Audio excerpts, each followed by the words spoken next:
How can you punish me for? How can you punish me for? How can you punish me for? How can... എന്തോന്ന്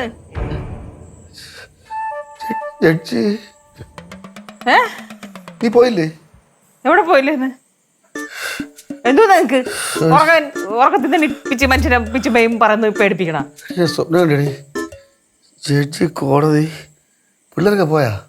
പിള്ളേരോടെ പോയ അയ്യോ വല്ലാത്തൊരു സ്വപ്നം തന്നെ കേട്ടാ. അതിപ്പോ ആദ്യത്തെ സംഭവം ഒന്നുമല്ലല്ലേ. എന്ത് സ്വപ്നം കണ്ടത്? കോടതിയിൽ ജഡ്ജി കോടതിയിൽ ജഡ്ജിയാ നിങ്ങള്? നമ്മുടെ വിവാഹമോചനം സ്വപ്നം കണ്ട്. അയ്യോ സ്വപ്നത്തിലെങ്കിലും രക്ഷപ്പെടുവോ ഞാൻ? ഓടി നമ്മളവരെ മോളെ. ആ അതെന്താണാവാലോ, നമ്മുടെ 30ാമത്തെ വെഡിങ് ആനിവേഴ്സറി അല്ലേ. ഇന്നലെ രാത്രി അത് സംസാരിച്ചല്ലേ കിടന്നുറങ്ങിയത്. അതായിരിക്കും കണ്ടത്. പറയുമ്പോ നമ്മളെ വെഡിങ് ആനിവേഴ്സറി ആണല്ലോ. അവരൊന്നും വരൂലേ? പിന്നെ എല്ലാരും ഇപ്പൊ എത്തും. പെട്ടെന്ന് കുളിച്ച് റെഡിയായി അമ്പലത്തിൽ പോയിട്ട് വാ. ഓ ഞാൻ ഒറ്റയ്ക്ക്, നീ കൂടെ പാടി. പിന്നെ ഇവിടെ ഒത്തിരി പണിയുണ്ടെന്ന് അറിയാം അടുക്കളയിൽ. എല്ലാരും പറയുമ്പോൾ ഫുഡൊക്കെ കൊടുക്കണ്ടേ? ഞാൻ കാര്യം പറയാം.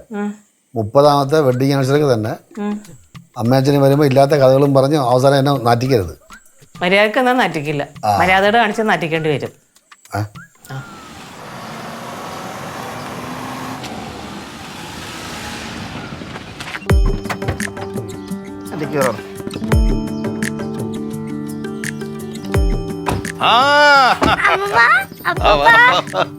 ചക്കരമുത്തേ എന്താ പറയുന്നു?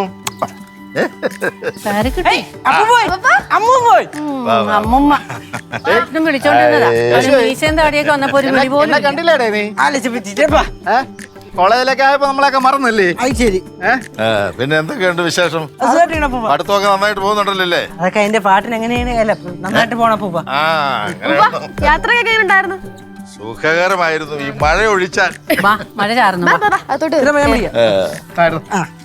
എന്ത് എല്ലാരും ഓ സുഖടി. ആരും ഇല്ല ഇവിടെ? അമ്മോ രണ്ട് അപ്പൂപ്പനും അമ്മൂമ്മയും വന്നേ. എവിടെ? നീലുവേ അമ്മ ചേച്ചി ചേട്ടാ കൂട്ടമ്പിള്ള എവിടെ? വരും. അവനെവിടെ? ബാലു? അയ്യോ ബാലുലാരും ഒന്നും പറയണ്ട. അമ്പലത്തിൽ പോയി വന്നിട്ട് പിന്നെ ഒരു മുങ്ങല് മുങ്ങിയതാ. എവിടെയാവോ? അവന്റെ കാര്യം അല്ലല്ലോ അങ്ങനെയാണല്ലോ.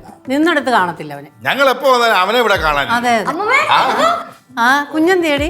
കുഞ്ഞ് ഇത്ര നേരം കളിച്ചും ചിരിച്ചും നടക്കുവായിരുന്നു. ഇപ്പൊ ഉറങ്ങി. അതിനെ ഉറക്കി കിടത്തിന്ന് പറഞ്ഞാൽ മതിയല്ലോ അവക്ക് ഒരുങ്ങാൻ വേണ്ടിട്ട്. പിന്നെ നിന്റെ ചെറുക്കനെവിടെ? അവനെവിടെ?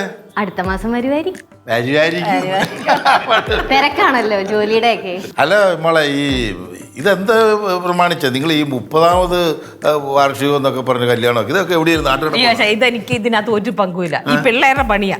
ഇത് നിങ്ങളെല്ലാം കൂടി മൂച്ചു കൂട്ടിയാണ് ഇത് ഒപ്പിച്ചു വെച്ചത്. ഇത് ഇവളാണ് ഇതിന്റെ പിറകില്. പൂപ്പ ഇപ്പൊ ഈ കല്യാണമൊക്കെ റീക്രിയേറ്റ് ചെയ്യുന്ന ട്രെൻഡിങ് ആണ്. അപ്പൊ നമ്മള് നമ്മുടെ സന്തോഷത്തിന് അല്ല നമുക്ക് അപ്പൂപ്പന്റെ അമ്മൂമ്മയുടെയും 60ാമത്തെ വെഡിങ് ആനിവേഴ്സറി വലിയൊരു കെങ്കി. അവൻ ഇപ്പോഴേ തുടങ്ങിയിരിക്കുന്നു. അല്ല ശങ്കരനെ വരുന്നോട്ടെ എവിടെ? നമ്മളിവിടെ വണ്ടിയിലുണ്ടായിരുന്നു. വാഴക്കാലം എത്തിയപ്പോഴ് വണ്ടിയിൽ ഇറങ്ങണമെന്ന് പറഞ്ഞു ഞങ്ങൾ ഇറക്കി വിട്ടു. അതും തെറ്റി. അവന്റെ കാര്യം അങ്ങനെയാണല്ലോ. കണ്ണ് അടച്ചുറക്കുന്നതിന് മുമ്പ് ഇതിനെ പോയി കാണത്തില്ല. മായയാന്ന് തോന്നുന്നു.